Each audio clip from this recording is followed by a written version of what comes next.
নমস্কার, divine inspiration school of performing আর্টসের YouTube চ্যানেলে সকল দর্শক বন্ধুদেরকে জানাই শুভেচ্ছা। রবীন্দ্রনাথ ঠাকুরের নৃত্য ভাবনা বা কখন একটি নৃত্য রবীন্দ্র নৃত্য হয়ে উঠবে বা বলতে পারবো তা সম্বন্ধে দু চার কথা আপনাদের সামনে তুলে ধরছি।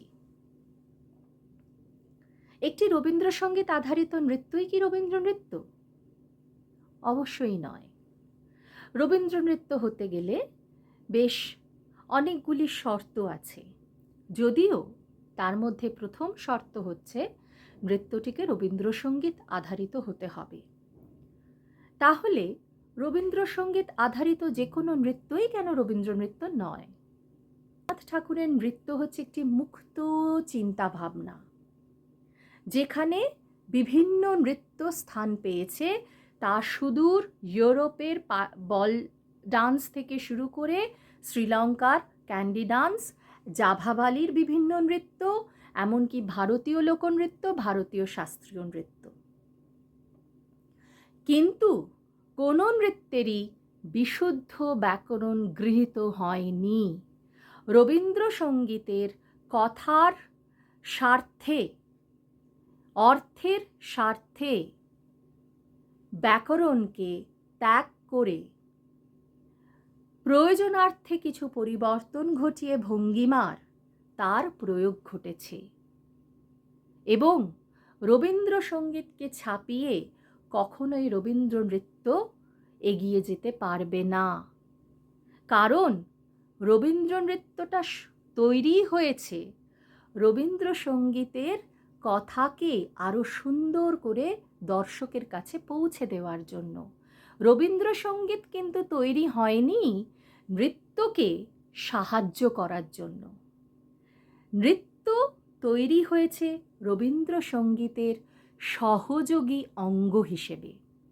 আরেকটি কি, রবীন্দ্র নৃত্য যখন হবে তখন কিন্তু সেই নৃত্য রূপটি দেওয়ার সময় আমাদের অন্তরে এই কথা ধারণ করতে হবে যাতে এমন নৃত্যরূপ হয় যা মানব মনের বা দর্শকের মনে কিছু বোধোদয় ঘটায়, কিছু চেতনার উন্মেষ ঘটায়। শুধুমাত্র নিছক মুহূর্তের আনন্দের জন্য যেন এই নৃত্য সৃষ্টি না হয়, চেতনার উদয় যেন হয়। কেন? রবীন্দ্রসঙ্গীত তো আলোর গান, রবীন্দ্রসঙ্গীত তো চেতনার উদয় করে, রবীন্দ্রসঙ্গীত তো মানুষের বোধ তৈরি করে। ফলে রবীন্দ্র নৃত্যকেও তো তার সঙ্গে এগিয়ে যেতে হবে।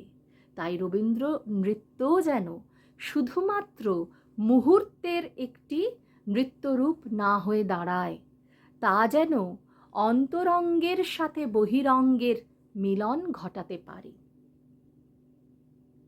তার জন্য বলবো, যারা রবীন্দ্র নৃত্য তৈরি করি তারা যেন অবশ্যই গানটি আগে পড়ি, তারপরে যেন তার নৃত্যরূপটা দিই।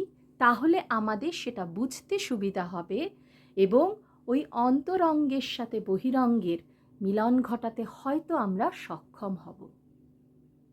এইটুকুই আমার বলার ছিল। এবং আরেকটি কথা বলে দিই, আমরা যেমন শাস্ত্রীয় নৃত্য বা অন্যান্য লোকনৃত্যের ক্ষেত্রে পোশাকের যা খুশি ব্যবহার করি না, সেই পোশাকটির যা যা নিয়ম সেগুলোকে পালন করি, তেমনি রবীন্দ্র নৃত্যের ক্ষেত্রেও যেন আমরা একটু আহার্য অভিনয়ের দিকে নজর দিই। তাহলে নৃত্যটি আরও সুন্দর হয়ে মানুষের কাছে পৌঁছবে এবং রবীন্দ্রসঙ্গীতের মান বজায় থাকবে। নমস্কার।